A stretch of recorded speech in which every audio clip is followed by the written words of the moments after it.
नमस्ते। आज के इस एक्सप्लेनर में हम एक बहुत ही इंटरेस्टिंग मैक्रो इकोनॉमिक मुद्दे पर बात करेंगे। हाल ही में प्राइम मिनिस्टर नरेंद्र मोदी जी ने देश की जनता से एक अपील की है कि हम सब अगले 1 साल तक गोल्ड न खरीदें, पेट्रोल, डीजल और गैस का इस्तेमाल कम करें, उनकी जगह ट्रेन्स और इलेक्ट्रिक व्हीकल्स का यूज करें और स्कूल से लेकर कंपनीज तक वर्क फ्रॉम होम अपनाएं।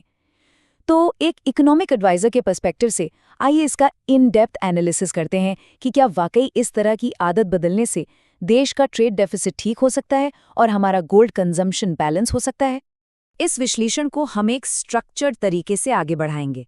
पहले ग्लोबल एनर्जी क्राइसिस को समझेंगे, फिर पीएम की उन अपील्स पर आएंगे, उसके बाद गोल्ड डिमांड की प्रॉब्लम, कस्टम्स ड्यूटी क्यों फेल होती है, स्ट्रेटेजिक माइनिंग के स्ट्रक्चरल ऑप्शंस और फाइनली बैलेंस लाने के लिए एक्सपोर्ट्स को बूस्ट करने पर बात होगी। तो चलिए शुरू करते हैं हमारे पहले पॉइंट से, the global energy crisis. Current economic policies को अच्छी तरह समझने के लिए सबसे पहले उस ग्लोबल एनर्जी मार्केट के प्रेशर को समझना बहुत जरूरी है। अब ये $126 का जो नंबर यहाँ है ना, ये बहुत बड़ी टेंशन का कारण है। ये क्रूड ऑयल यानी कच्चे तेल का रीसेंट 52 हफ्तों का सबसे हाई प्राइस है पर बैरल, और अचानक इसके आसमान छूने का मेन रीजन है वेस्ट एशिया और स्ट्रेट ऑफ हॉर्मोज में लगातार बढ़ता हुआ जियोपॉलिटिकल टेंशन। अब इस महंगे क्रूड ऑयल का सीधा और खतरनाक असर हमारी इकोनॉमी पर पड़ता है। इससे हमारा फ्यूल इंपोर्ट का बिल अचानक से बढ़ जाता है, देश में महंगाई यानी इन्फ्लेशन आती है, अपना रुपया कमज़ोर पड़ने लगता है और सबसे बड़ा खतरा हमारे फॉरेन एक्सचेंज रिजर्व्स पर एक इमेंस प्रेशर बनता है। देखा जाए तो ये हमारे नेशनल ट्रेड बैलेंस को बिल्कुल हिलाकर रख देता है। और दोस्तों, इसी ग्लोबल क्राइसिस और इकोनॉमिक थ्रेट को काउंटर करने के लिए आती है हमारे दूसरे सेक्शन की बात, द प्राइम मिनिस्टर्स अपील्स। इन्हीं परेशानियों का सामना करने के लिए पीएम मोदी जी ने कुछ क्लियर डिमांड साइड सॉल्यूशंस दिए हैं, जिस पर पूरे देश में चर्चा हो रही है। उन्होंने स्कूल्स और ऑफिसेज से वर्क फ्रॉम होम अपनाने की अपील की ताकि डेली ट्रैवल में फ्यूल बचे। साथ ही पब्लिक ट्रांसपोर्ट, कारपूल और ईवी अपनाने पर जोर दिया। एक और बड़ी अपील ये थी कि आने वाले 1 साल के लिए गोल्ड खरीदना और फॉरेन ट्रैवल करना पॉज कर दिया जाए और इंपोर्टेड एडिबल ऑयल का यूज भी कम हो। एज एन इकोनॉमिक एडवाइजर इसे एक प्योर डिफेंस मैकेनिज्म की तरह देखा जा सकता है, जहां पूरे देश के हाउस होल्ड से लाइफस्टाइल बदलने को कहा जा रहा है ताकि देश के फॉरेन एक्सचेंज रिजर्व्स को कंजर्व किया जा सके। लेकिन यहाँ एक बहुत ही वैलिड मैक्रो इकोनॉमिक सवाल उठता है, क्या वाकई सिर्फ देश के लोगों की डिमांड रोक देने से इतने मैसिव स्ट्रक्चरल ट्रेड डेफिसिट्स ठीक हो सकते हैं? आइए देखते हैं नंबर्स क्या कहते हैं। इन लाइफस्टाइल सॉल्यूशंस का इम्पैक्ट टेस्ट करने के लिए तीसरा पॉइंट आता है द गोल्ड डिमांड डिलेमा।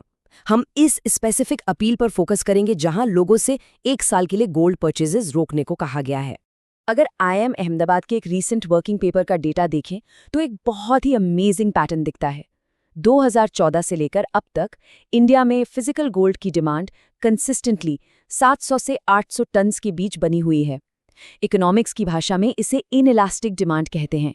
मतलब चाहे दुनिया में कितने भी बड़े एक्सटर्नल इकोनॉमिक शॉक्स आ जाएं, इंडिया में लोग सोना खरीदना नहीं छोड़ते। ये डिमांड अपनी जगह से हिलती ही नहीं। तो अब आते हैं चौथे पॉइंट पर, वाई कस्टम्स ड्यूटीज फेल। जब पता है कि पब्लिक की डिमांड इनइलास्टिक है तो सरकार क्या करती है? हिस्टोरिकली सरकार ने कस्टम्स ड्यूटी बढ़ाकर गोल्ड इंपोर्ट्स को कंट्रोल करने की कोशिश की है। उनका इंटेंट हमेशा से बिल्कुल क्लियर रहा है कि टैक्सेस बढ़ाओ ताकि इंपोर्ट कम हो और ट्रेड डेफिसिट घटे। लेकिन रियलिटी कुछ और ही है। रियलिटी में ओवरऑल इंपोर्ट कम नहीं होता, बल्कि हाई टैक्सेस की वजह से लोग इंटरनेशनल लूपहोल्स ढूंढ लेते हैं और सोना अलग रास्तों से मल्टी ड्यूटी स्ट्रक्चर्स का फायदा उठाकर देश में आने लगता है। ये विजुअल उस रीराउटिंग वाले फिनोमिनन को बिल्कुल प्रैक्टिकली समझाता है। नोटिस करिए, जब जब डोमेस्टिक कस्टम्स ड्यूटी बढ़ाई गई तब तब लीस्ट डेवलप्ड कंट्रीज यानी LDCs से आने वाले गोल्ड इंपोर्ट्स में अचानक से एक लंबा स्पाइक आ गया। ऐसा इसलिए क्योंकि इन देशों के पास special duty free preference schemes होती हैं। तो बेसिकली डिमांड कम नहीं होती, बस गोल्ड आने का रास्ता बदल जाता है। तो अब रियल सॉल्यूशंस की तरफ देखते हैं हमारे 5वें सेक्शन में, स्ट्रेटेजिक माइनिंग एंड सप्लाई। क्योंकि सिर्फ डिमांड रोकना या इंपोर्ट टैक्स बढ़ाना तो काम कर नहीं रहा। IIM पेपर एक बहुत ही structural supply side approach propose करता है। ये ऐसी स्ट्रैटेजीज हैं जो बिना फॉरेन एक्सचेंज को हैवी नुकसान पहुंचाए हमारी इनइलास्टिक डिमांड को फुलफिल कर सकती हैं। इस टेबल में वही ऑब्जेक्टिव शिफ्ट्स हैं। पहला, ड्यूटी डिफरेंशियल्स को कंप्लीटली हटाना ताकि लूप होल्स बंद हो जाएं। दूसरा, फॉरेन रॉ गोल्ड डिपॉजिट्स तक डायरेक्ट एक्सेस के लिए स्ट्रेटेजिक पार्टनरशिप्स करना। और तीसरा, डोमेस्टिक गोल्ड के लिए टैक्स एमनेस्टी प्रोग्राम्स लाना। इसे थोड़ा और प्रैक्टिकली समझते हैं। सोचिए, अगर हम रशिया या CIS रीजन जैसे रिसोर्स रिच देशों के साथ पार्टनर करें तो क्या होगा। जो देश जियोपॉलिटिकल टेंशन्स की वजह से आज आइसोलेट हो चुके हैं, वहां माइनिंग राइट्स सिक्योर करके इंडिया को बिना $US का यूज किए फिजिकली गोल्ड की एक स्टेबल और लॉन्ग टर्म सप्लाई मिल सकती है। इससे ना सिर्फ डी-डॉलराइजेशन को फायदा मिलेगा, बल्कि हमारा अपना डोमेस्टिक रिफाइनिंग सेक्टर भी डेवलप होगा। एक और बड़ा गेम चेंजर आइडिया है short term tax amnesty scheme का। एक एस्टिमेट के हिसाब से आज इंडियन हाउसहोल्ड्स के पास लगभग 30,000 टन सोना आइडल रखा हुआ है। अगर गवर्नमेंट बिना किसी प्रोसिक्यूशन के डर के एक टैक्स एमनेस्टी स्कीम लाए तो RBI डोमेस्टिक मार्केट से ही गोल्ड परचेज कर सकता है, वो भी बिना एक भी विदेशी डॉलर खर्च किए। ये आम घरों का सोना अचानक से एक प्रोडक्टिव इकोनॉमिक टूल बन जाएगा। और अब हम आते हैं अपने आखिरी सेक्शन पर, बूस्टिंग एक्सपोर्ट्स फॉर बैलेंस। क्योंकि कोई भी ट्रेड डेफिसिट सिर्फ इंपोर्ट्स रोकने से ठीक नहीं होता। लेजर के दूसरी साइड यानी एक्सपोर्ट्स को बढ़ाना बहुत जरूरी है।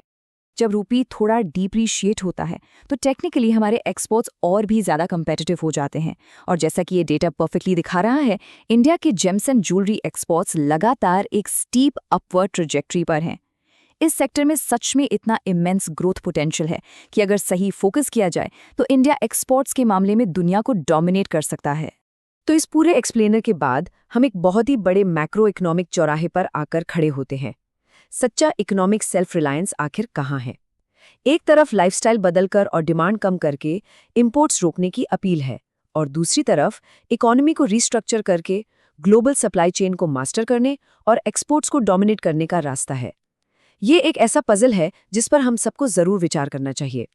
इस विश्लेषण में हमारे साथ जुड़ने के लिए बहुत बहुत धन्यवाद।